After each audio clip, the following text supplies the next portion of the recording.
panel abre una reflexión sobre el currículum universitario a partir de dos cuestiones. Por un lado, un análisis de las transformaciones en los campos de conocimiento, en los modos de producción, en el mundo del trabajo, en las actividades profesionales y cómo estos cambios impactan en la definición de los trayectos de formación, en la manera en que pensamos las titulaciones, la definición de alcances de nuestros planes de estudio, la manera que pensamos en los contenidos. Y en segundo lugar, un análisis a partir de una reflexión sobre innovaciones recientes en la definición de los planes de estudio, innovaciones en los formatos curriculares que buscan un ajuste o en cierto modo dar respuesta a demandas sociales que son cada vez más cambiantes y globales.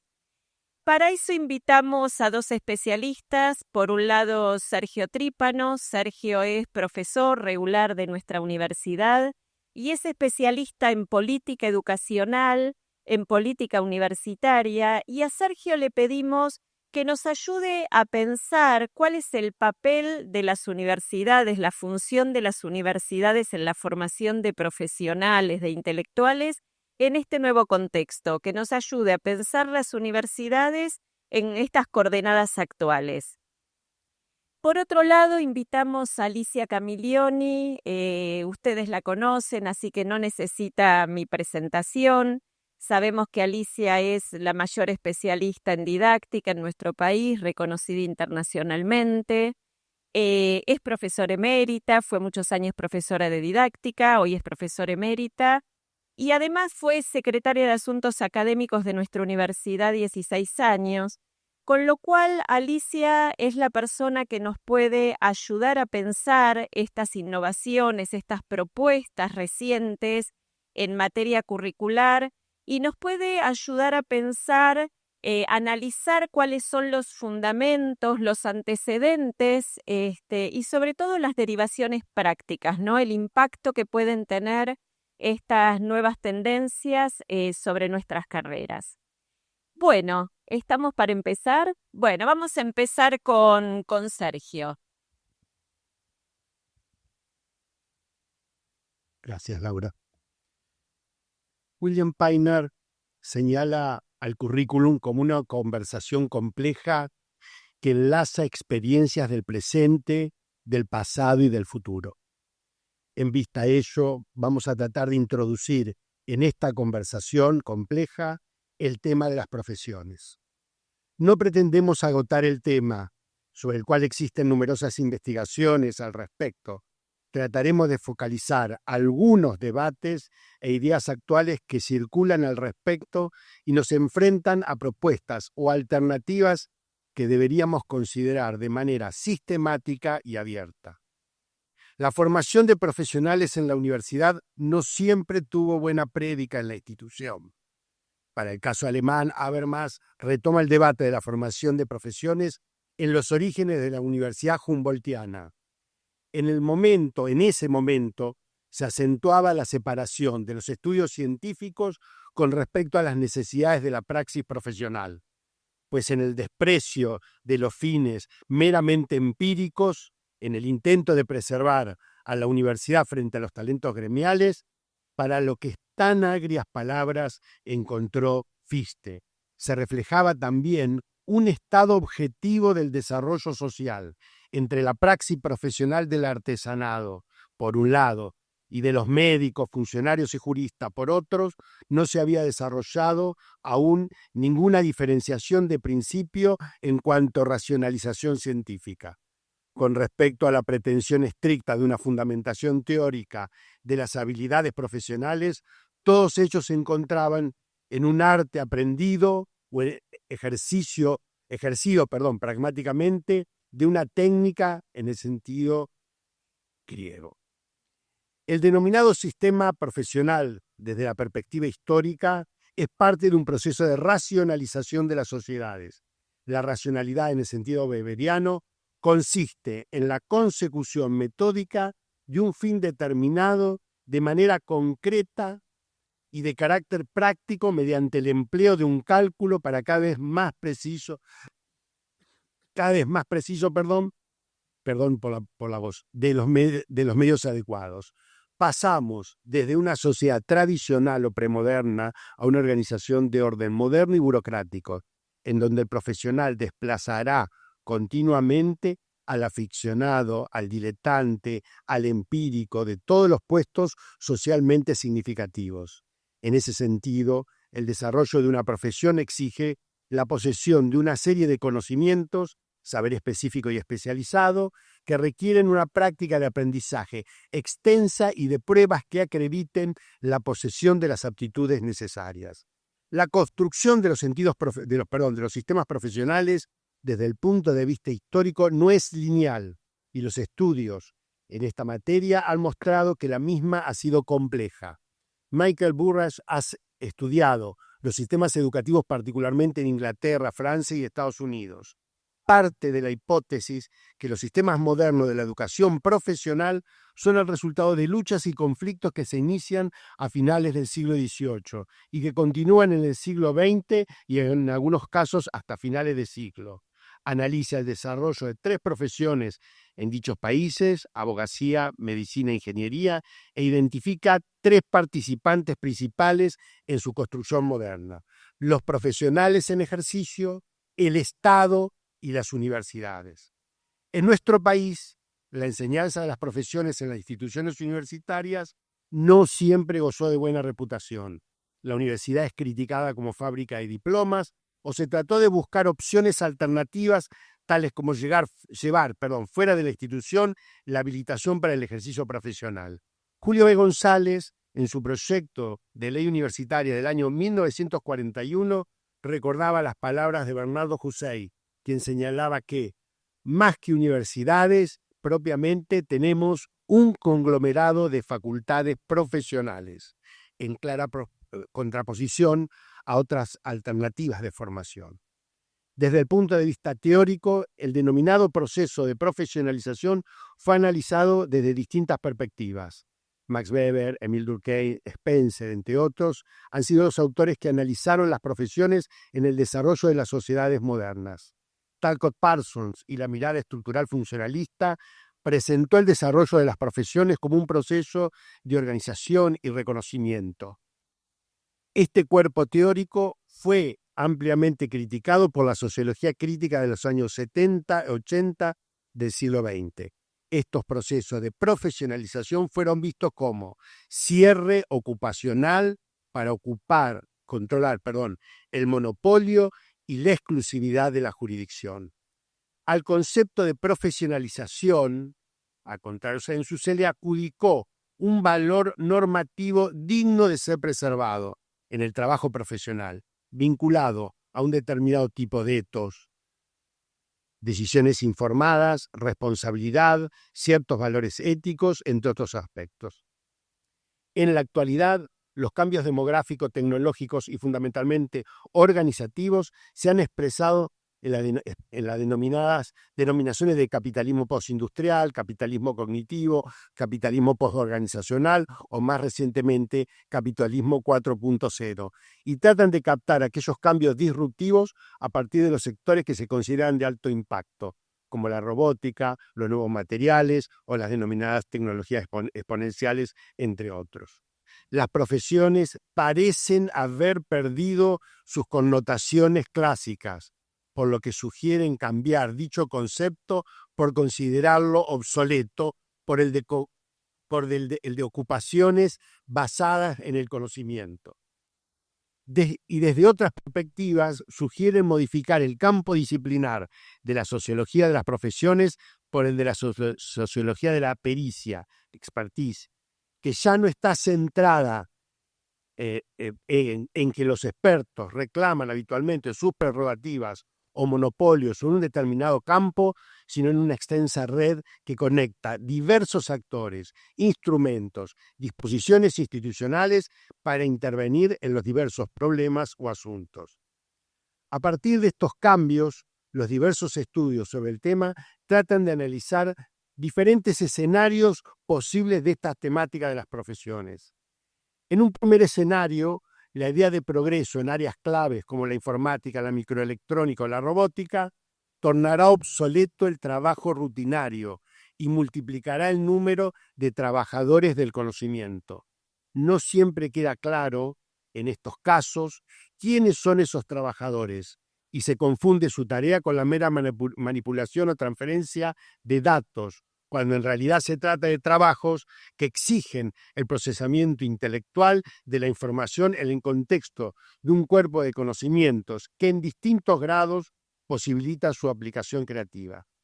Es en la economía postindustriales de servicios crecientemente globalizadas, donde los trabajadores cualificados cada vez más trabajan en grandes organizaciones que imponen sus propias reglas o lógicas y experimentan condiciones de trabajo que se van precarizando con remuneraciones bajas y sujeto a los vaivenes del mercado. Además, empiezan a surgir nuevas ocupaciones relacionadas con los servicios y las industrias culturales. Estas miradas se centran en la crítica al progresivo deterioro del modelo clásico de profesiones. Una postura desafiante, pero de lectura imprescindible, es el libro El futuro de las profesiones, cómo las tecnologías transformarán el trabajo de los expertos humanos, de Richard y Daniel Susskind. La hipótesis del libro, en breves palabras, es que habría dos futuros para las profesiones. En el primero, las mismas serían una versión más eficiente de lo que ya tenemos en la actualidad. En el segundo, a largo plazo, encontramos nuevas y mejores formas de compartir el conocimiento en la sociedad y nuestras profesiones serán desmanteladas gradualmente. En sus propias palabras, en una sociedad industrial basada en la imprenta, las profesiones han aparecido como las soluciones convencionales a uno de los defectos de los seres humanos, que tenemos entendimiento limitado. Cuando la gente necesita ayuda en cierto tipo de situaciones de la vida, las cuales requieren clases específicas de conocimientos especializados, en forma natural, recurrimos a los profesionales.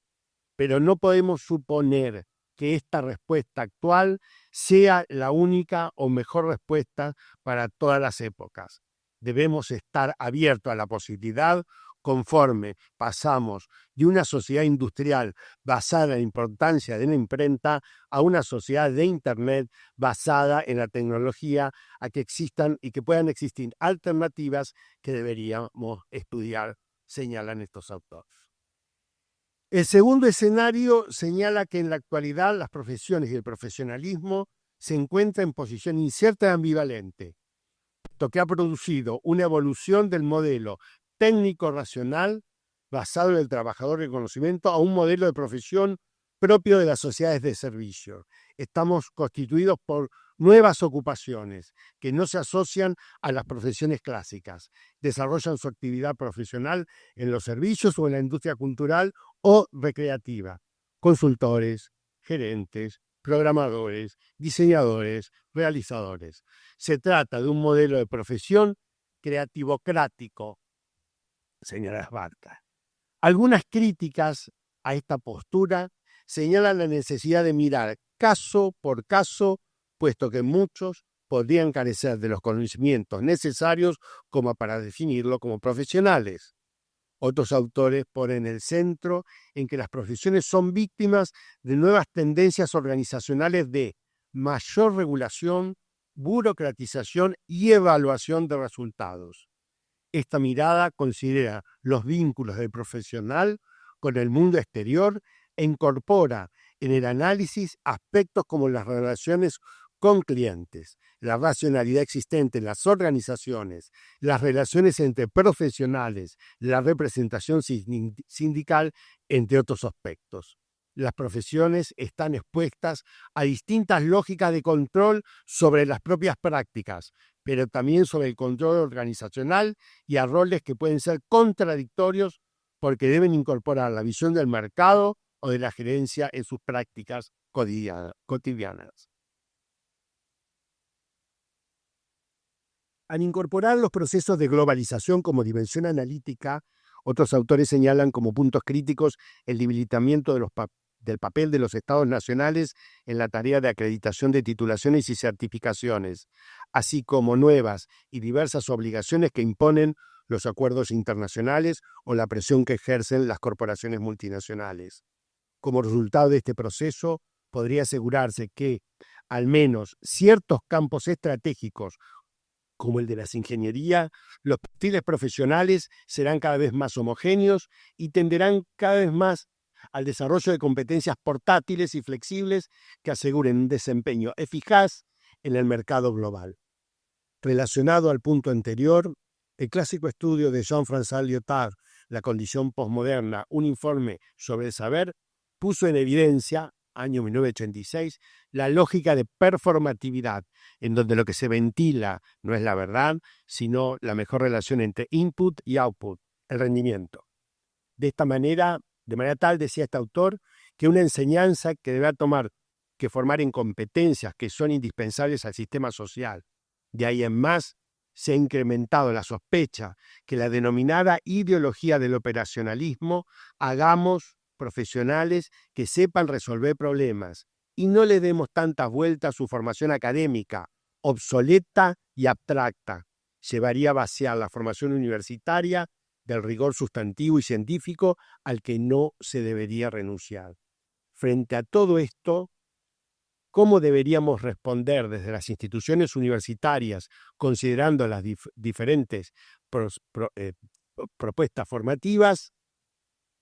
Deseo señalar en esta parte algunas ideas de algunos textos ya clásicos en algunos casos y algunos relativamente novedosos, en donde presentan propuestas para repensar las profesiones. En primer lugar, en 1989, Emilio Tenti, en un texto ya clásico denominado Universidad y Profesiones, señalaba críticas al modelo formativo de las profesiones, que pueden ser atendibles en la actualidad. Entre ellas, la fragmentación de los campos profesionales las hace cada vez menos aptas para responder a ciertos tipos de problemas sociales complejos que requieren un abordaje interdisciplinario o interprofesional. Los currículos de formación y los procedimientos formales e informales de graduación se han vuelto rígidos y estandarizados. El conocimiento básico y aplicado en ciertos casos se ha vuelto consensual y rutinario, que impide o dificulta la producción y difusión de innovaciones curriculares o de formatos de enseñanza, innovadores. La formación está centrada, no pocas veces, en garantizar un especialista independiente y no alguien que trabaje en equipo. Y advertía, quizás sea necesario integrar las experiencias de aprendizaje teórico con las experiencias propias de la práctica. Para ello es necesario articular la enseñanza de la teoría con la de las tecnologías y experiencias prácticas. No se trata de invertir el modelo y reivindicar la primacía de la práctica. Muchas experiencias pretendidamente innovadoras caen en el error de lanzar en las primeras etapas de formación a los estudiantes que se tome contacto con la realidad, sin ningún tipo de orientación teórico-metodológica, señalaba como crítica. Desde otra perspectiva más reciente y a partir del análisis de las diversas transformaciones actuales, Alejandro Piscitelli, en su documento denominado Polímatas, el perfil antidisciplinario del trabajador del futuro del año 2023, ha presentado la defensa de una formación diferente, el denominado polímata, un concepto que lo toma de la obra de Peter Burke, que considera que hay profesionales que siempre rompieron las barreras disciplinarias, inventaron nuevos territorios del conocimiento, se desempeñaron en ámbitos del hacer muy dispares, a veces antagónicos, y pueden servir de modelo para imaginar diseños curriculares e itinerarios de aprendizaje que den como resultados profesionales análogos a los analizados. En esta propuesta se entiende por polímata a alguien que está interesado y aprende sobre muchos temas para inventar nuevos problemas. Necesitamos, dice el autor, aumentar nuestros espacios cognitivos e imaginativos. Para poder avanzar en esta dirección formativa, tenemos que reconocer que los sistemas sociotécnicos son cada vez más capaces, IA generativas de por medio, máquinas que son igual o superiores a los humanos en una variedad de tareas y actividades. El mundo digital es un sistema denso que trenza a los seres humanos, las máquinas poderosas y abundante información en una red de gran complejidad. Esto implica nuevos desafíos políticos e intelectuales.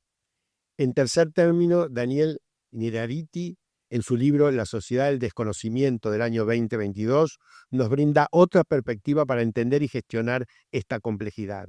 El conocimiento ya no es lo que era. Estamos ante la sociedad del desconocimiento, señala. En la sociedad premoderna se aspiraba a ser perfecto, luego estar bien formado, más recientemente crítico. Hoy ese ideal se ha desplazado a la creatividad, es decir, la capacidad de aprender, entendida como la gestión de las decepciones en contextos de mayor incertidumbre, es decir, un proceso abierto que incluye la capacidad de desaprender. Frente a ello, presenta una serie de principios para considerar la formación en esa denominada sociedad del desconocimiento. Reflexividad, incertidumbre, la necesaria destrucción del conocimiento, interpretar, creatividad, autonomía, inexactitud, inutilidad.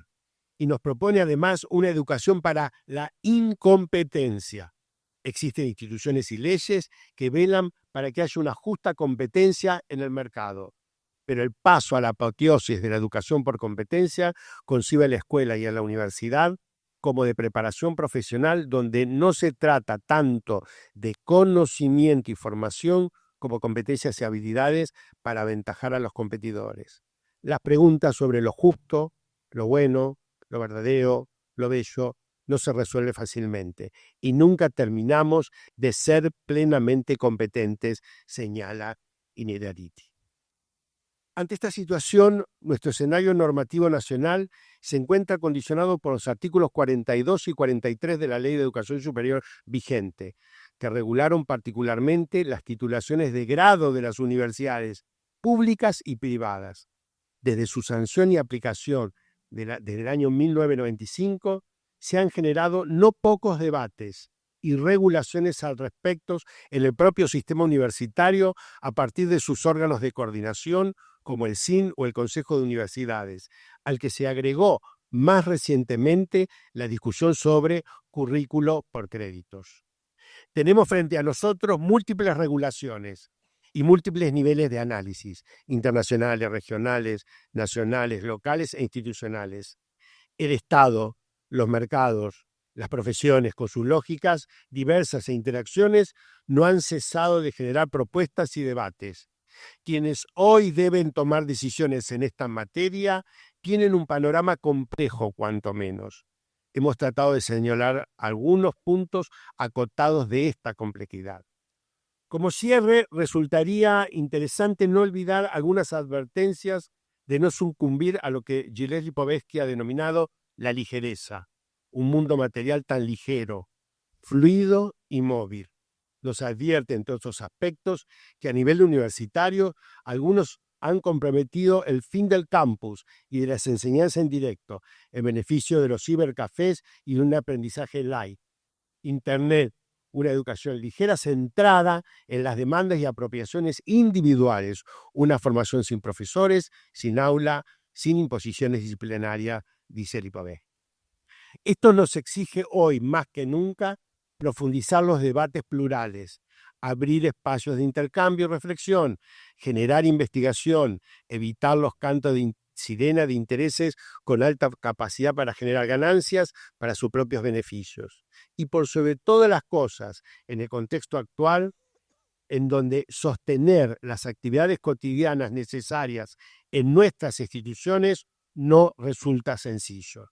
De allí que apelamos hoy a la vieja prudencia aristotélica, con aquella idea de frónesis como juicio situado, y por sobre todas las cosas con humildad, seguros de seguir en una institución pública, orgullosa de sus mejores tradiciones y con imaginación al momento de pensar el futuro.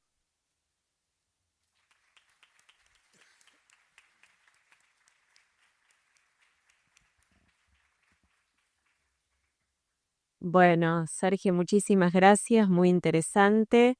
Vamos a hacer la presentación de Alicia y les pedimos que dejen registradas sus preguntas y al final retomamos todas las preguntas porque en parte se relacionan. Bueno, Alicia, cuando quieras. Muy bien, gracias, Laura.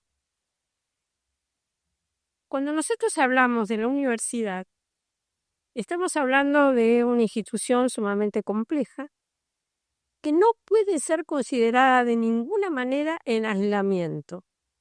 Tenemos que pensar cuál es el contexto en el cual nos encontramos, cuál es el momento en el cual nos encontramos y cuáles son las situaciones que nosotros debemos resolver. Las universidades hoy, voy a tratar de plantearlo en tema de moda, el clima de la época. El clima de época está planteando a las universidades situaciones peligrosas, amenazantes. Los que venimos trabajando en la universidad durante décadas, como es mi caso y algunos de los compañeros, de los colegas que se encuentran aquí también, hemos debido salvar situaciones muy difíciles. Hemos sufrido esas situaciones también, que en muchos casos han puesto en riesgo de supervivencia, y no solo en riesgo, a autoridades, a docentes, a estudiantes, al graduado, a no docente. Es decir, que sabemos lo que es enfrentar situaciones, pero lo que no estaba tan en riesgo era la institución misma, sino que se adoptaban soluciones a veces terribles, pero la institución parecía que seguía. Pero estamos hoy en una época en la que las instituciones están puestas en cuestión. Es la universidad, la existencia de la universidad, entre otras instituciones medulares para nuestras sociedades, están en este momento en peligro. Y nosotros, así como hemos debido salir en defensa de la universidad y de su comunidad académica varias veces en nuestra vida, hoy nos enfrentamos a esta situación tan difícil que está poniendo en riesgo al mundo entero y que sabemos que va a ser muy difícil de enfrentar. Por eso decimos que cuáles son las soluciones que nos vamos a encontrar para esto. Y algunas aparecen, yo estoy mencionando acá, hay una concepción positivista que muchas veces está planteada, tecnológica, tecnocrática, que parece para algunos que es una solución para encontrar una salida a dificultades de las universidades y de la sociedad entera. Se enfoca en la obtención de objetivos mensurables, escuchamos recién el tema de los rankings, mensurables, objetivos, predefinidos, programados, optimizando el uso de recursos como, tiempo, materiales, tareas, incentivos, para lograr altos niveles de rendimiento, producción. Frederick Taylor sostenía que los trabajos debían dividirse en tareas simples y estandarizadas, que pudieran aprenderse y realizarse fácilmente. Esta orientación estaba fundamentada en una teoría conductista del aprendizaje, la teoría de Edward Thorndike, y fue desarrollada por Franklin Bobbitt, y estoy haciendo referencia a él específicamente porque es interesante y porque en su libro The Curriculum, que publicó en 1918 y que fue seguido también por su discípulo Warren Charters, que creó el análisis de tareas, pensaron que eran dos cuestiones las que planteaba el mismo Bobbitt y Charters, que debían ayudar a solucionar los problemas de diseño del currículo y de programación de la enseñanza, promoviendo la formación de estudiantes en actividades específicas y simples, fáciles de aprender, dicen ellos, de ejecutar y de evaluar, en la forma, palabras de Bobbitt, de un entrenamiento consciente y dirigido. La determinación de estándares, niveles uniformes de calidad, eso quiere decir estándar, está ajustado a esta concepción curricular. Como digo, en este clima de época que nos encontramos, hay dos situaciones. Una situación es la situación de peligro en la cual nos encontramos. De peligro, quiero decir, para todos, para toda la sociedad, y nos encontramos con esta cosa extraordinaria e increíble. De peligro para toda la humanidad, de peligro para todo el mundo. ¿Cómo reaccionamos desde la universidad? Nos interesa la situación de la universidad, pero no la podemos pensar, como decía, de manera aislada, porque estamos viviendo dentro de este mundo. Bien, entonces veamos cuáles son los problemas, primero, algunos de los problemas curriculares. Sí. Hace un momento citaba precisamente a William Piner, Sergio, y citaba una cosa que yo digo acá también. Él pregunta cuál es la teoría del currículo, qué es la teoría. Dice: el currículo debe ser comprendido, no solo implementado o evaluado. La teoría del currículo es un espacio de deliberación interdisciplinario en el que intervienen diferentes voces, en el que se recogen los aportes de distintas teorías. No podríamos hablar desde una única teoría y no podríamos hablar con una única voz. Tenemos que escuchar todas las voces, y me parece que hoy tenemos esa experiencia también. Cada uno de nosotros que está hablando sobre un tema supuestamente semejante lo hace desde una perspectiva distinta. Y justamente, dice Piner, está históricamente situado y, como recordaba Sergio, agrega, es una conversación extraordinariamente compleja. El currículo tiene que ser visto desde distintos planes. Hay un currículo establecido, llamado también el currículo prescripto. Es el currículo que aprueban, por ejemplo, los consejos superiores de las universidades. Hay un currículo realmente enseñado, que no siempre coincide totalmente con el currículo establecido. El currículo realmente enseñado es más y menos. Se enseñan cosas que no estaban establecidas y no se enseñan algunas de las que sí estaban establecidas. Y también hay un currículo realmente aprendido y realmente vivido. El currículo realmente vivido por los docentes y por los estudiantes no coincide totalmente con el currículo realmente enseñado. Los estudiantes aprenden, como sabemos, cosas que eran implícitas, que no estaban explicitadas en el currículo prescripto, y no aprenden otras que sí estaban explicitadas. El currículo realmente vivido depende de las experiencias del alumno dentro de una institución que tiene una vida complicada, una vida interesante, una vida dinámica que va cambiando con el tiempo, y el currículo realmente aprendido es lo que finalmente nosotros pensamos que el estudiante que efectivamente aprendió. ¿Lo aprendió realmente? Bueno, acá se nos plantean algunas cuestiones. Una cuestión de diseño del currículo establecido, de programación didáctica, aquello que hacen los docentes, por ejemplo, en sus clases, qué experiencias tiene el alumno en el currículo realmente vivido, y efectivamente, finalmente, ¿qué aprende?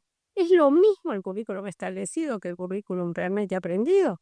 Decididamente creo que todos los que estamos acá podríamos responder que no.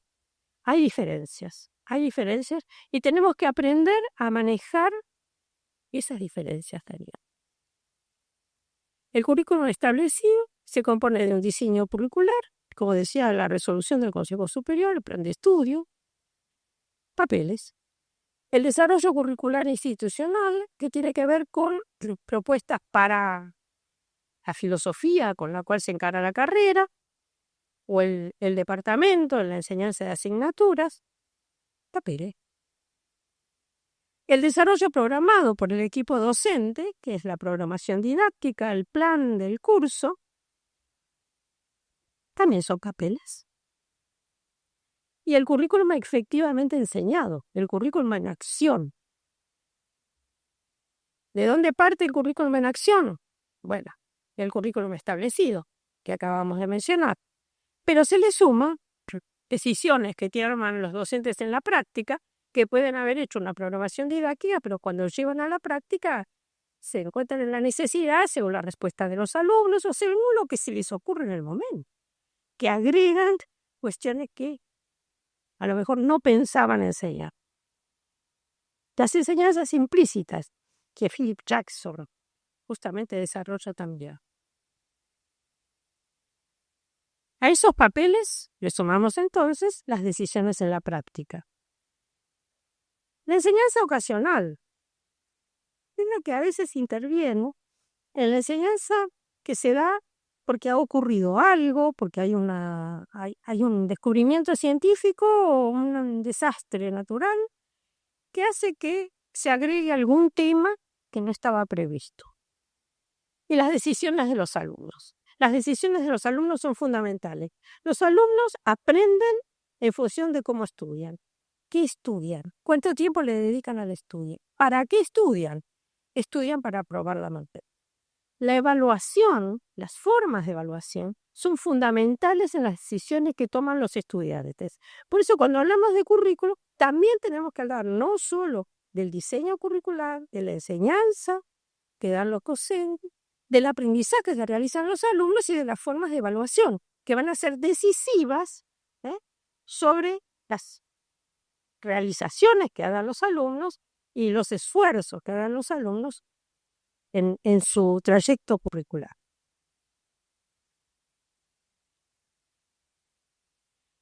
Contenidos curriculares hay variadísimos. Acá pongo algunos ejemplos de esos contenidos que son filtrados de alguna manera, se convierten en saberes enseñados en todo lo que se enseña en asignaturas. Las asignaturas son contenidos seleccionados de una disciplina o de varias disciplinas, dependen de cómo se enseñan. El título puede ser el mismo, pero enseñado de maneras diferentes se convierte en contenidos distintos. Y las formas en que se enseña, vean ustedes, pueden ser muy variadas también, ¿no? Tenemos estas, los contextos, las situaciones, el número de alumnos, la preparación con la que llegan los alumnos. Últimamente, por ejemplo, hay un trabajo muy interesante que se empieza a desarrollar sobre cómo enseñarle a alumnos que no vienen con la preparación necesaria. Porque nosotros suponemos que traen esa preparación. ¿Por qué? Porque aprobaron la correlativa o porque no la aprobaron, sino que la cursaron, ¿no es cierto? Hay correlativa plantas y correlativa duro. Muy bien. Tenemos estudiantes y eso es lo que nos dicen los docentes siempre. ¿Qué hacemos con estudiantes que no vienen con la preparación? Nosotros suponemos que manejan ciertos conceptos, ciertas teorías, ciertas metodologías y no la manejan. Y sabemos que vienen de las escuelas secundarias con dificultad. Entonces, ¿qué hacemos con nuestros estudiantes? Nosotros tenemos que tener en cuenta si tienen esa preparación o no. Voy a dar una de las múltiples definiciones que hay de currículo, la de Lawrence Stenhouse, un pedagogo, era inglés. Decía, un currículo es un intento de comunicar los principios y rasgos esenciales de un propósito educativo, de modo tal que quede abierto al escrutinio crítico y que pueda ser traducido efectivamente. Es decir, el currículo, como nosotros lo diseñemos y como lo estemos imaginando, tiene que poder ser llevado a la práctica. Y entonces, Lawrence Stenhouse agregaba que todos currículos son hipotéticos y defectuosos. Hay que pensar cómo los mejoramos. Puede ser que este sea el diseño, pero que para convertirlo en un currículo en acción, nos tengamos que tomar intervenciones. El aula, dice, es el laboratorio de experimentación de las ideas sobre el currículo. Nosotros tendremos que ponerlo a prueba. Y aclara además, ¿no?, que no es que el currículo ponga a prueba a los profesores, sino que los profesores lo ponen a prueba al trainer. Michael Apple decía, vamos a leer primero lo que decía Philip Jackson. Diferencia lo explícito, por ejemplo, lo que es el currículo prescripto o manifiesto, y lo implícito o no manifiesto en el currículo. hay un efecto sistemático de lo implícito en el currículo, de la forma en que se secuencian las materias, por ejemplo, de la importancia que tiene, por ejemplo, que haya varias asignaturas de una misma disciplina o que una disciplina tenga solo una asignatura. Es decir, cómo se distribuyen las horas dentro de un currículo. Hay un discurso que está por detrás de eso, que es lo importante. ¿Qué es importante? ¿Qué es no importante? Lo que nos enseña. Y entonces vamos a encontrar justamente que esta idea de qué es el currículo es una idea muy complicada, porque nosotros podemos decir que si hay un efecto sistemático que nace del tipo de diseño curricular, vamos a ver, de que haya algunos contenidos y otros no estén, eso es un efecto sistemático, es una enseñanza que estamos dando a los alumnos. Les estamos diciendo esto es importante y esto no es importante. Y Michael Apple, un crítico en el campo de la pedagogía, dice, el currículo presenta conocimientos de alto estatus y conocimientos de bajo estatus. Y como es un crítico con visión social, dice, los pobres y los miembros de las minorías están excluidos del conocimiento de alto estatus, siendo empleado este conocimiento como filtro para justificar la estratificación económica y las diferencias de clases sociales. Entonces, bueno, nos encontramos por un lado que puede haber un currículo prescripto, pero que tenemos que diferenciar qué es lo que se dice y qué es lo que no se dice, pero que se enseña verdaderamente. Ese efecto sistemático que genera el diseño curricular, por ejemplo, es lo que Jackson llama el currículum oculto. Nosotros tenemos que mirar el currículo que está establecido, pero tenemos que mirar cuál puede ser el oculto. Lo que no estamos diciendo, pero que surge como enseñanza para nuestros alumnos, a veces en un discurso que resulta más claro de lo que está escrito en objetivos pedagógicos. Mi palabra es a veces que el alumno no entiende bien. No, perdón. Elliot Eisner era profesor de arte y estaba siempre preocupado porque en su país, Estados Unidos, decía, se enseña poco el arte y la verdad es que se enseña mucho más arte que, por ejemplo, en nuestro país. Eso era cierto. Él dice, hay un currículum nulo, cero o auxilio. ¿Qué es el currículum nulo? Lo que se elige dejar afuera del currículo y que no es menos importante que lo que eligen incluir en el currículo. Es decir, ¿qué son esas elecciones? ¿Por qué se toman esas elecciones? Entonces dice Eisner, porque hay creencias, porque hay prejuicios, porque hay valores, porque hay ideas implícitas sobre cuál es el conocimiento más valioso, qué errores no se deben cometer, qué errores se pueden aceptar, cuáles pueden ser de esos errores los errores obviados. El currículum cero, el currículum oculto, se unen al currículum prescrito. Es decir, que si nosotros queremos saber realmente en qué consiste el currículo, y ese es el problema que estamos planteando acá, tenemos que ver el currículum prescrito, el currículum realmente enseñado, el currículum realmente aprendido, pero tenemos que ver el currículum oculto, que fue una manera de enseñar, el currículum nulo, que es lo que no se enseña y se enseña que no es importante, que por lo tanto no es necesario enseñar.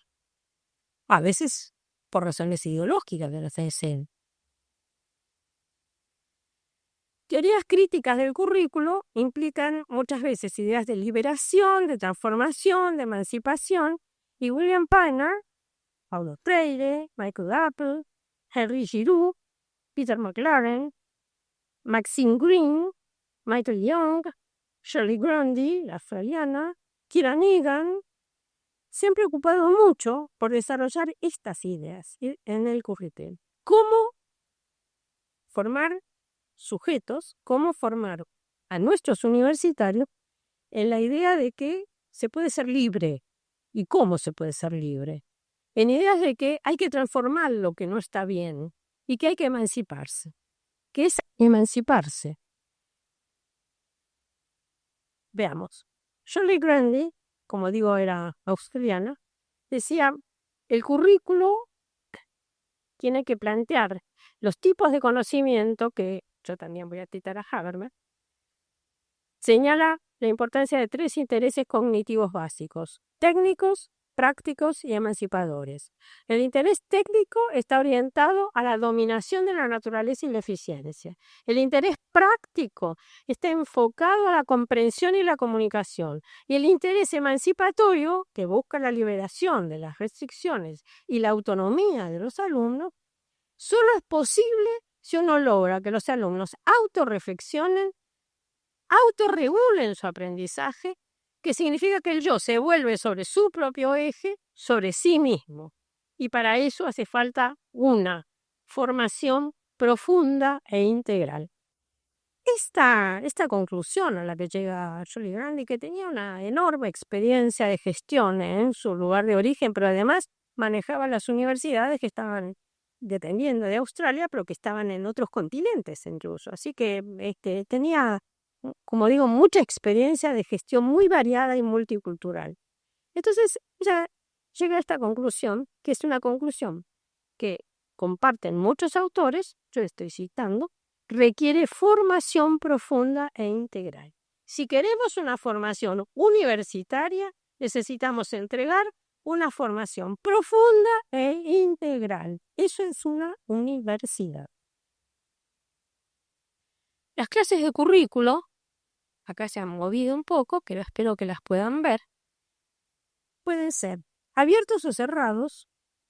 Cuando son abiertos, cuando hay posibilidades de modificaciones, cuando no están absolutamente establecidos, sino que hay variantes entre las cuales se pueden elegir.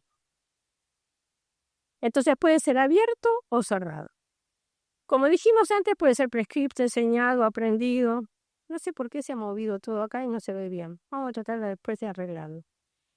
Puede ser instrumentalista, cuando se piensa que vamos a formar a una persona que, como decía Sergio, por ejemplo, puede realizar cierta clase de conductas, de diagnósticos, de operaciones, utilizar ciertas metodologías que permiten resolver cierta clase de problemas, por ejemplo, en un campo profesional.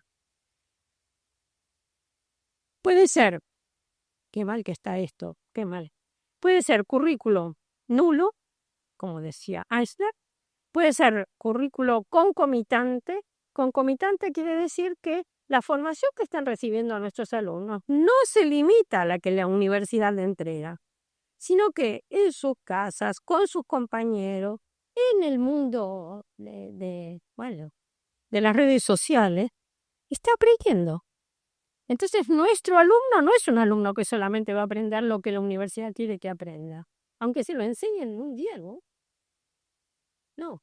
Este alumno está sometido a una enorme cantidad de influencias y cuando nosotros enseñamos tenemos que saber que no somos dueños de su formación.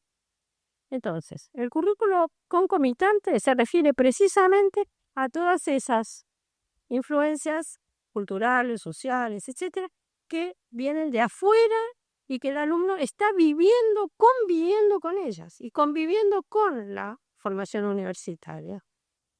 Puede ser un currículo, como decía, implícito.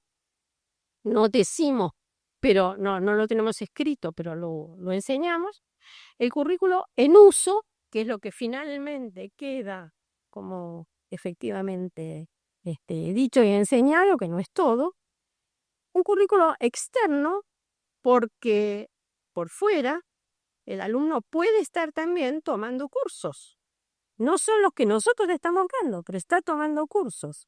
Y lo interesante sería que uno pudiera vincular, si los conociera, pudiera vincular lo que nosotros enseñamos, la formación que le estamos entregando, con esos cursos. Puede ser un currículo electrónico. Voy a tratar de arreglar luego este cuadro porque está todo mal.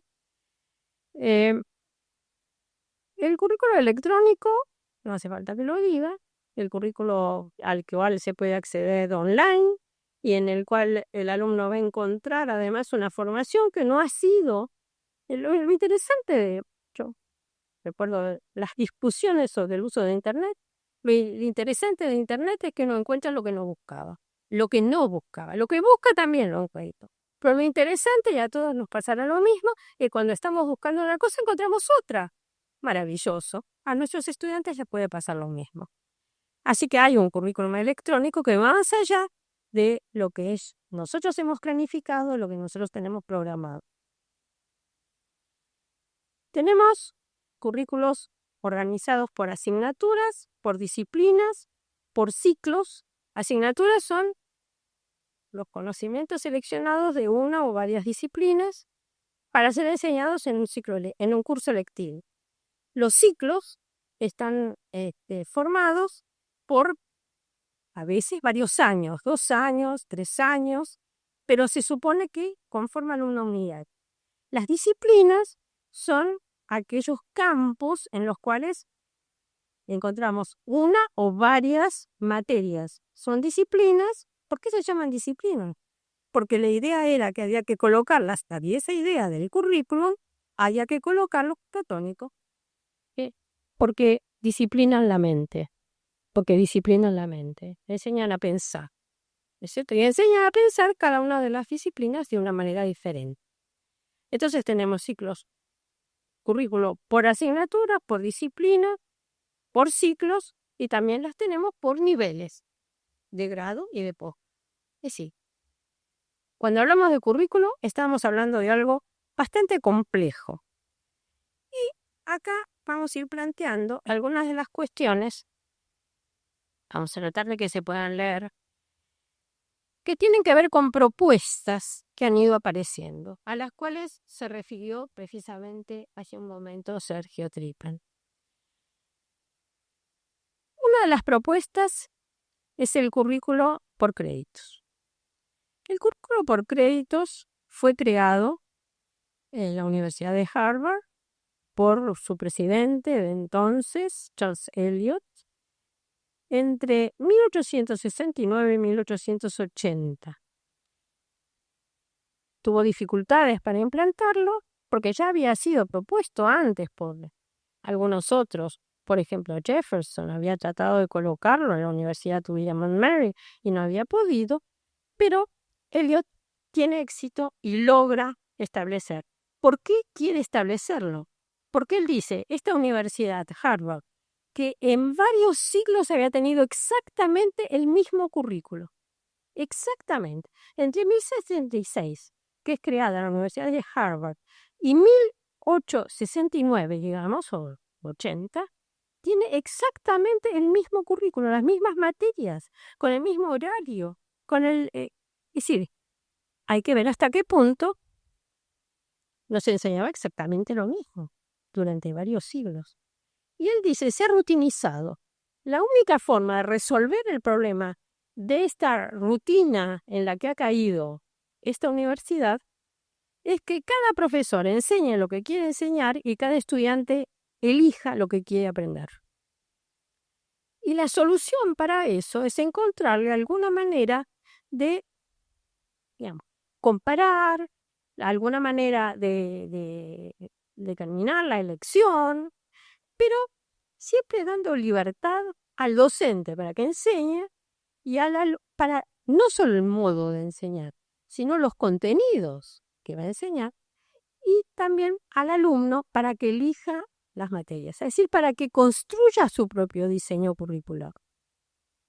Así que cuando aparece el currículo por créditos, es respondiendo a esa necesidad de flexibilidad curricular, en la que distintos estudiantes van a poder armar distintos diseños y distintos profesores van a responder de diferente manera a sus obligaciones docentes. El currículo abierto, entonces, es un currículo flexible, permite la participación activa del estudiante en su formación, porque elige las materias, al brindarle la posibilidad de diseñar su propio plan de estudios. ya que con el apoyo de un tutor o de un asesor puede ser que lo decida solo, pero puede ser que haya un sistema de tutoría o de asesoramiento académico que le permita ir seleccionando adecuadamente su trayecto curricular. Entonces, selecciona los cursos o asignaturas según sus intereses, capacidades y orientación, no siendo una limitante el que se impartan en carreras o escuelas diferentes. Es decir, que si hubiera facultades, hubiera departamentos al estilo anglosajón, el alumno podría estar circulando por distintas carreras, distintos departamentos, distintas escuelas, siguiendo las normas establecidas por cada unidad académica o por la universidad. El estudiante entonces funciona con un sistema de crédito cuando el currículo es flexible. No tiene sentido dar de créditos si el currículo es obligatorio, porque no hay elecciones. Entonces, clases de créditos, si uno quiere armar, como está establecido en realidad, un currículo por créditos, tiene que pensar en cuál es la estructura del currículo que le quiere dar y cuando asigne créditos tiene que pensar qué clase de créditos está utilizando. Los créditos pueden estar relacionados con los requerimientos y con las opciones que se ofrecen, porque para eso son créditos electivos para los alumnos. Pero puede estar relacionado entonces con asignaturas obligatorias. Si la asignatura es obligatoria, puede ser que pueda utilizarse un sistema de créditos si esa asignatura, por ejemplo, supongamos que es análisis matemático 1 y 2. Cuando el alumno puede elegir hacer en un cuatrimestre 1 y en otro cuatrimestre 2. O puede ser que elija hacer 1 y 2 en un mismo cuatrimestre. O que lo haga utilizando una metodología de la enseñanza, una estrategia de enseñanza o de aprendizaje u otra. Por ejemplo, hacerlo en la práctica, hacer una investigación, hacer un proyecto. Es decir, que se pueden asignar créditos incluso a materias obligatorias si hay opciones para los alumnos entre las cuales pueden elegir y entonces en ese caso se puede valorizar incluso de diferente manera el cursado que hacen los alumnos. Asignaturas obligatorias pueden ser optativas. Optativas son las que se elige, el alumno elige de un menú que está establecido. En cambio, las selectivas son abiertas. Cuando se dice, por ejemplo, y en alguno de los planes de estudio de esta universidad, el alumno tiene que cursar 1 o 2 materias de otras carreras que no son la propia, en los cuales elegirá cualquier carrera. Esas son electivas. También puede ser para un programa o duales. Los créditos pueden ser utilizados, así como se ofrece, por ejemplo, la opción de cursar una asignatura para una carrera determinada, o en cambio puede ser utilizado en distintas carreras. Ese se llama crédito dual. Y un crédito dual, para dar un ejemplo, bastante abierto, es cuando, por ejemplo, una materia ha sido aprobada en una secundaria de muy alto nivel y puede ser reconocida por el primer año de una universidad. En ese caso se dice que es dual. Entonces, el crédito, cuando se asigna, se puede decir que es para un solo programa o puede ser para más de un programa, para una carrera o para más de una carrera, para un nivel o más de un nivel. Puede ser por asignatura, por áreas, por ciclos, por nivel, por carrera, por casos, porque puede ser que en lugar de cursar la materia así, ir a las clases y tomar las clases, que en cambio el alumno deba resolver casos. O, por ejemplo, por problemas. Y tenemos currículo por problemas. Por proyectos. Por investigación. En lugar de cursar la materia yendo a las clases magistrales de un profesor, por ejemplo, lo que tiene que hacer es realizar un trabajo de investigación. O por práctica profesional. O por calificación, cuando se le va a reconocer el crédito siempre que en la materia cursada por la que se le reconocerá el crédito haya obtenido una calificación superior por, digamos, 7 puntos. Es decir, que hay una variedad de casos en donde nosotros podríamos establecer opciones que son interesantes desde el punto de vista formativo, porque eso nosotros vamos a ofrecerlas si realmente la formación que brindan es interesante y es importante. Bueno, la formación que está dando la universidad es tan variada y Sergio habló de profesiones y en cada una de las profesiones me quedan problemas distintos que el formato por créditos es interesante, no decir que no. El problema es hacer un diseño curricular. E insisto, las distintas clases de créditos deben ser contenidas, deben ser analizadas. Así que si aparece esta necesidad de transformar nuestros currículos en currículos por créditos, las opciones que tenemos son muchísimas. Porque el crédito no es solo una unidad de medida. Y eso es lo que hay que tener cuidado, porque precisamente la resolución de la Secretaría de Educación aparece como una unidad de medida. Nada más. Cuando nosotros tenemos que resolver para un currículo por créditos, qué formato curricular va a tener y qué tipo de créditos vamos a entregar en cada caso. Si nosotros no tenemos una mente flexible, no tiene sentido hablar de crédito. ¿Cómo? Ah, que no me elige. Bueno, tenés razón. Gracias. Bien. Otro tema tiene que ver con el pragmatismo curricular. ¿Cuándo aparece? Bueno, lo siento, no hay un problema de modificación del PowerPoint. Sí. Decía, en el formato curricular, nosotros nos podemos encontrar, por ejemplo, con una cuestión que tiene que ver con el pragmatismo, con eso de que tiene que ser utilitario, que el currículo tiene que formar para fines prácticos. Y entonces nos vamos a encontrar con el currículo por competencias. Y currículo por competencias plantea muchos problemas. ¿Por qué digo que plantea muchos problemas? En primer lugar, porque les quiero decir que cuando a mí me toca enseñar qué son competencias, no puedo reducir las definiciones a menos de 16. Diferente. Entonces, cuando nosotros decimos competencia, tenemos que decir qué queremos decir con las competencias. ¿No es cierto? Entonces, bueno, ese es un tema difícil porque se pueden efectivamente definir de diferentes maneras. Cuando hablamos de competencias, hablamos de alguien que puede realizar una actividad específica y que para eso posee los conocimientos, las habilidades, los atributos personales necesarios para poder realizar esa actividad con éxito y con el nivel de calidad que se supone que tiene que tener en un profesional graduado en nuestra universidad. Cuando hablamos de competencias, necesariamente estamos hablando de algo que se puede llevar a la práctica, a acciones. Pero las competencias también tienen que poder ser definidas.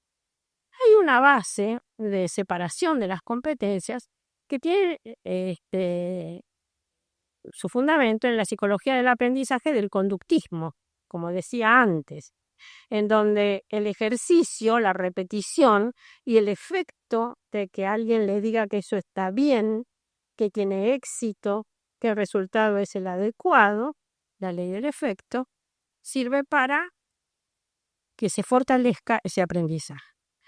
La teoría de la administración taylorista, el margen científico, dice que lo que hay que hacer es dividir el trabajo para simplificarlo, controlar los elementos que se emplean en el lugar de trabajo, hacer contabilidad de costos y sobre estudios de movimiento y producción también, que es lo que la persona es capaz de producir.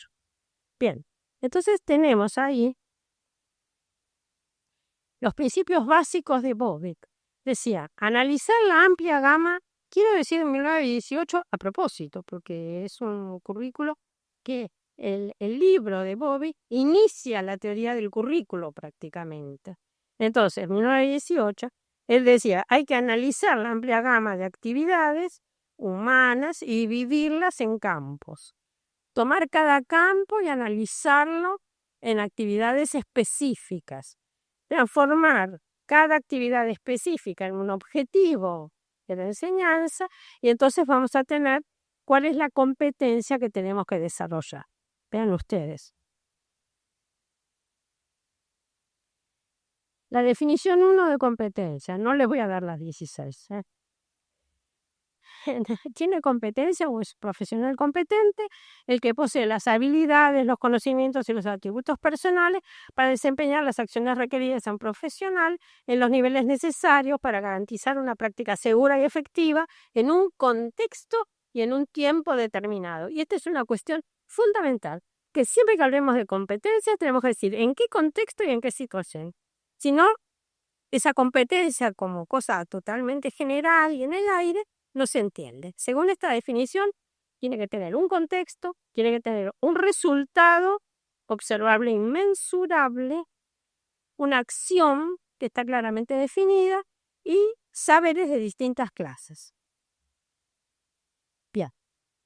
Pero acá tengo otra definición.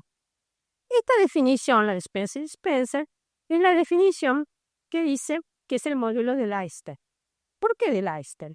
Porque en el iceberg se ve menos de lo que hay en profundidad. Y en una competencia se observa una conducta, pero tenemos que ver qué es lo que hay por debajo de esa conducta. ¿Qué pensamientos?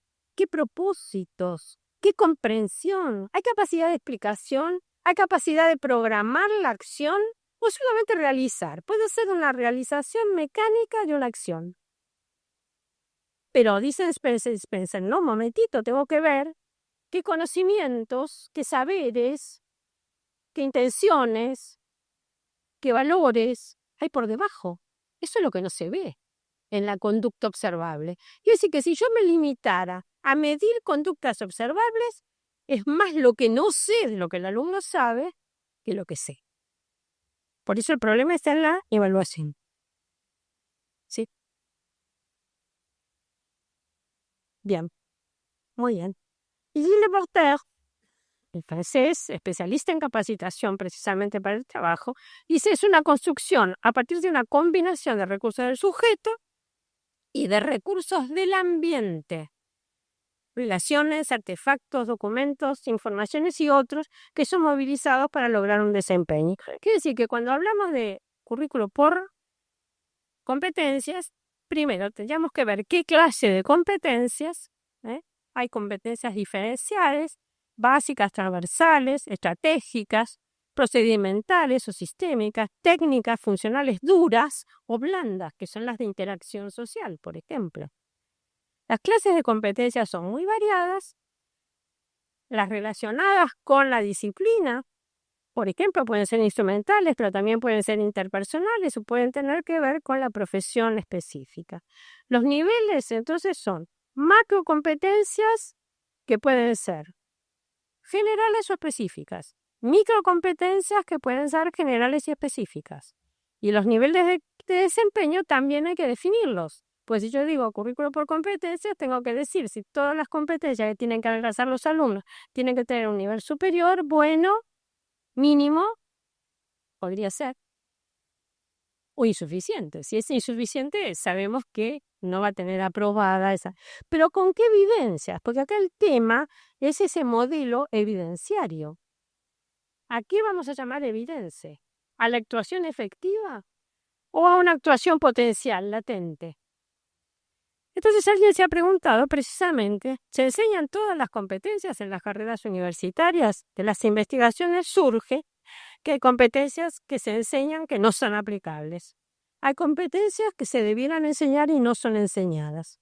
Algunos son solo de conocimiento académico. ¿Estará mal? Yo no diría que está mal. Competencias desarrolladas solamente por simulación, pero también hay competencias desarrolladas por conocimiento académico y experiencia simulada y auténtica, es decir, en situación real. Conocimiento, comprensión, acción y evaluación. cuando hablamos de currículum por competencia, ¿qué estoy hablando? Quiero decir que si yo digo nada más que currículum por crédito, no digo nada. Cuando digo currículum por competencia, si no sé qué son competencias, con qué competencias y qué estructura le voy a dar yo, no sé qué estoy diciendo. Casi diría no dice nada. Y entonces tengo que tener en cuenta qué relación hay entre la competencia y el desempeño. Como me digan que apuren,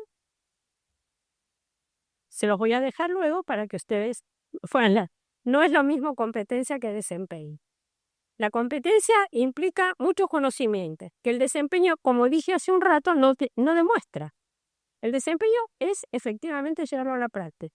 Y la competencia puede ser latente. Todos los que estamos acá tenemos un montón de competencias que no podemos demostrar. Las competencias son latentes y los alumnos las tienen como competencias latentes. ¿En qué situación vamos a pedir que las evidencie?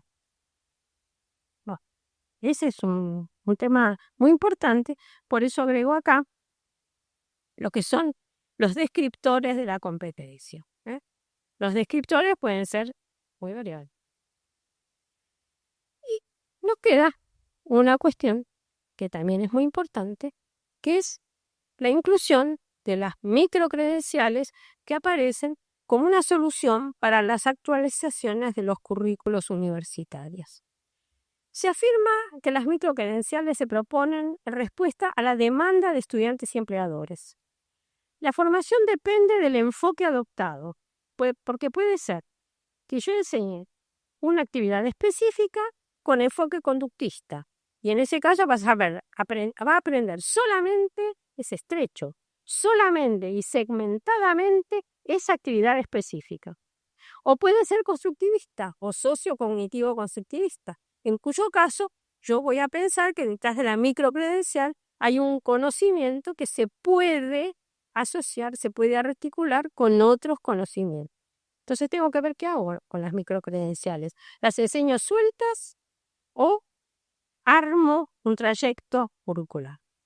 Depende de quiénes son los referentes que estemos usando para decir que es una demanda laboral, por ejemplo, que sostienen la selección de la competencia específica que será formada.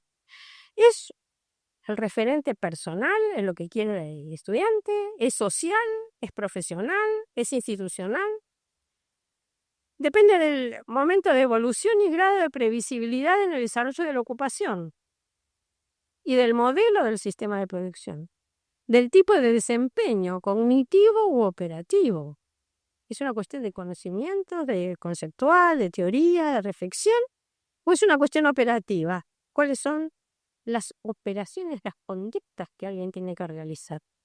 Es decir, que las microcredenciales también plantean problemas que si nosotros queremos hacer una actualización de nuestros currículos a través de la inclusión de microcredenciales, hay muchas cuestiones que tenemos que considerar.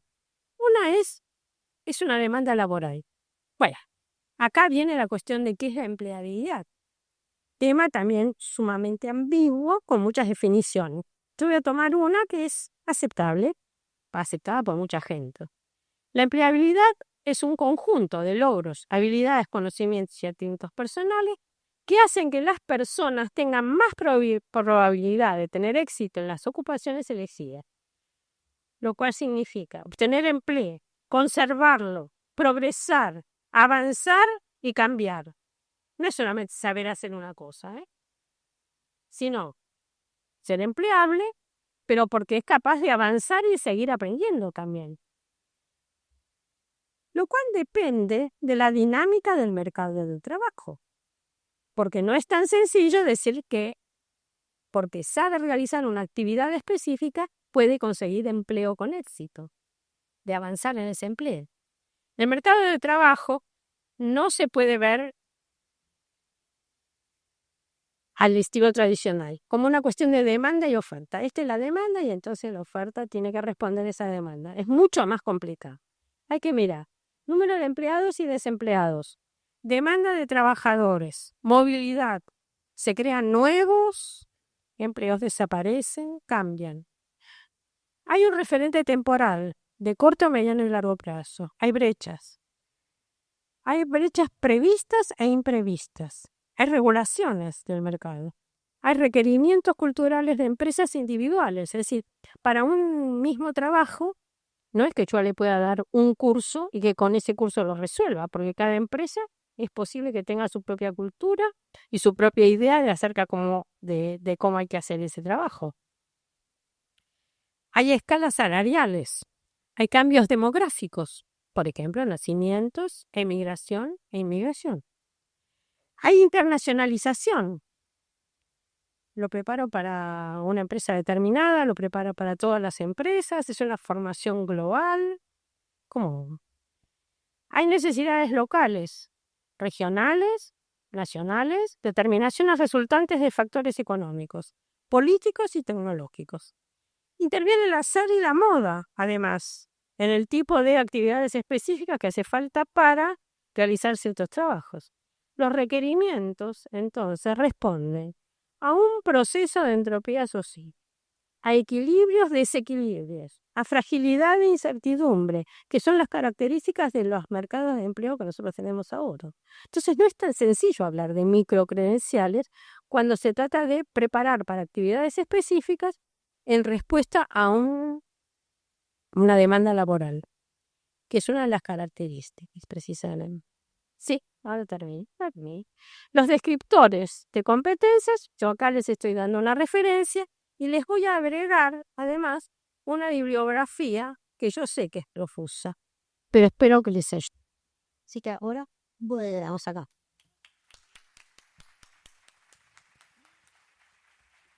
Bueno, Alicia, muchísimas gracias. Como siempre, es un placer escucharte. Después podemos compartir la presentación porque la bibliografía que nos menciona Alicia está al final. Bueno, tenemos un ratito para preguntas, así que si quieren levanten la mano. Si son en general, vemos quién responde. Si son en particular para Alicia o para Sergio, no, nos dicen.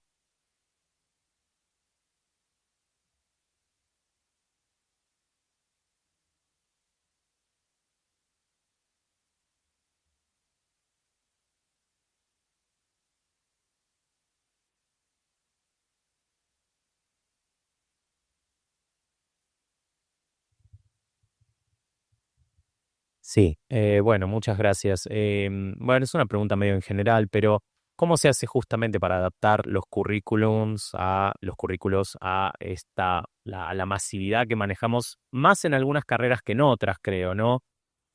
Porque, por supuesto, todo lo que decían ambos es muy real y es a lo que creo que todos tratamos de apuntar como educadores, pero a veces después en la masividad uno termina teniendo que fragmentar y fragmentar y fragmentar y fragmentar y todo se convierte en un puntito, entonces, bueno, no sé, de nuevo, es una pregunta un poco amplia y un poco difícil, pero...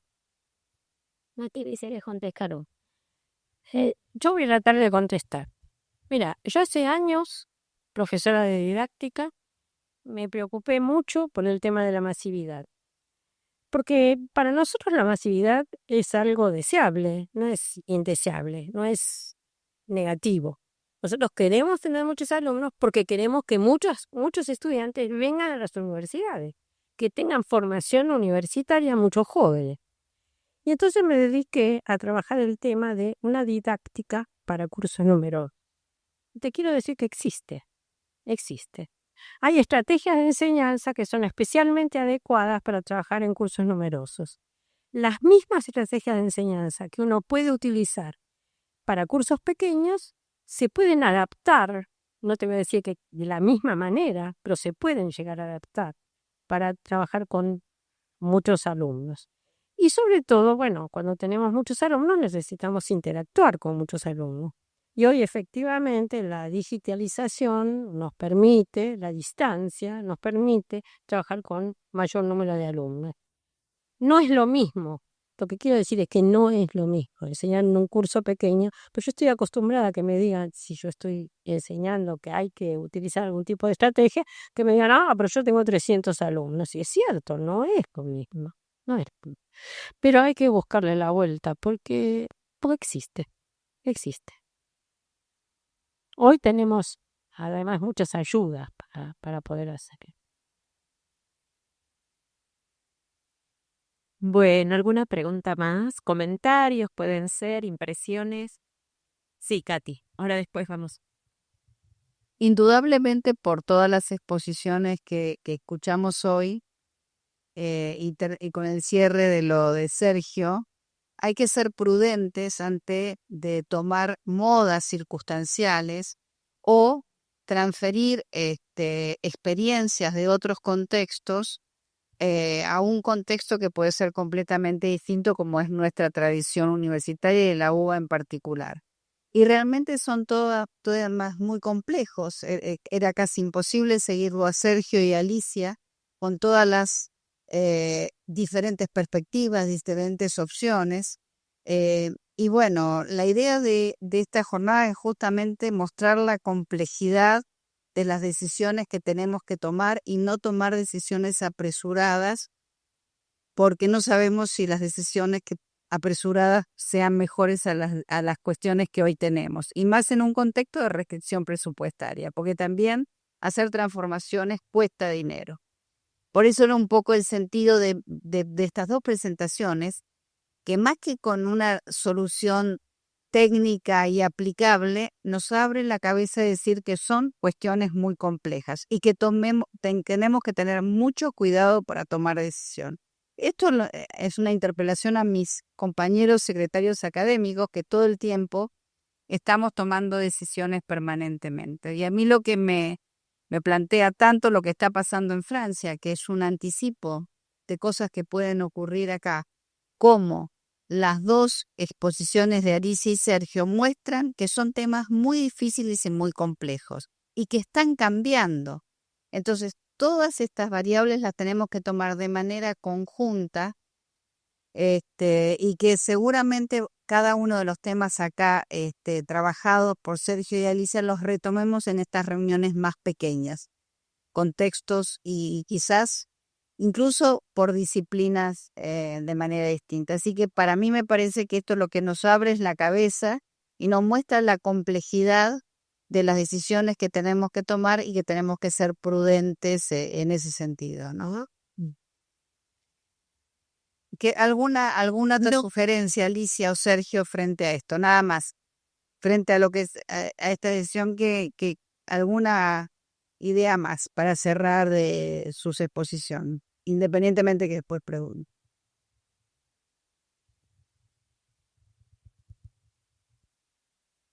Sí, la mía, sabia prudencia aristotélica, que es una gran virtud, ¿no? Esa, prudencia. En un momento también difícil para lo que estamos trabajando adentro de la universidad, dando clases, sosteniendo la actividad. Me parece que la sana prudencia aristotélica es juicio situado, pero también significa respetar el trabajo de mucha gente que no llegó ayer, ¿sí? Hace muchos años, y seguimos formando a gente que nos va a continuar, porque la institución tiene 200 años, ¿no? Y eso es lo interesante. Sí, yo quiero decir que hemos planteado como si el currículum fuera exclusivamente dependiente de lo que se enseña, y yo quiero decir que la universidad tiene otras misiones también y que todas ellas tienen que estar interactuando entre sí. Porque nosotros escuchamos, por ejemplo, en Francia, toda la historia de cuánto costaba un estudiante o como pero nosotros no podemos pensar en nuestra universidad solamente en términos de que hay docentes que enseñan, porque los docentes, el camino, cuando hablo del peligro, es porque nuestra ciencia y tecnología también están en peligro. Y eso es algo que no podemos olvidar. Y nosotros necesitamos formar estudiantes que, aunque no se dediquen luego a la investigación, sepan qué es la investigación, tengan algún tipo de experiencia, pues es el único modo en que van a comprender qué pasa con los conocimientos, de dónde provienen los conocimientos que ellos están aprendiendo y los que van a seguir aprendiendo y por qué tienen que seguir aprendiendo. Entonces la investigación no es algo más. La extensión tampoco. La extensión forma a los estudiantes. Por eso hemos estado trabajando precisamente en la inclusión de actividades de extensión, de proyectos de extensión en el currículo universitario, porque el alumno tiene que aprender a trabajar en situaciones auténticas, de vida real, de problemas reales, relacionados con su orientación, con sus intereses, con su profesión. Entonces, necesitamos pensar en todas las misiones de la universidad simultáneamente. Y cuando hablamos de currículo, tenemos que tenerlo en cuenta también. Tenemos que pensar que vamos a enseñar, cierto, sí, pero el alumno también tiene que aprender y ponerse en contacto con la investigación. Y necesitamos generar condiciones laborables para los docentes también, porque algo que nosotros no hemos podido tomar es la cuestión de la relación entre la docencia y la investigación. Es un problema de enseñanza, sí, de aprendizaje, sí, pero también de trabajo para los docentes. Así que cuando yo digo, por eso lo puse la primera diapositiva, estamos en una situación de peligro, tenemos que activamente defender a la universidad. Y para defender a la universidad vamos a tener que tomar muchas decisiones y empecé diciendo nadie puede hablar de la universidad en aislamiento. La universidad no está aislada, nosotros que hablamos de la universidad tampoco estamos aislados. Desde nuestras posturas siempre hemos defendido la universidad. Seguiremos defendiéndola cada vez más difícil. Bueno, nos queda una... Bueno, se ve que fue respondida. Bueno, muchas gracias a Sergio, Alicia, por supuesto un gusto. Gracias a todas y a todos los que nos acompañaron. Y simplemente, como dije al principio, este panel abre una reflexión sobre el currículum, la formación que damos en nuestra universidad, pero en 15 días hay otro panel que también se focaliza en el tema currículum y que tiene que ver con pasar, digamos, a la reflexión, al plano del diseño y la implementación de propuestas curriculares de planes de estudio. Eso va a ser el lunes 21, en 15 días, más o menos a esta hora también, así que esperamos encontrarnos de nuevo. Bueno, muchísimas gracias.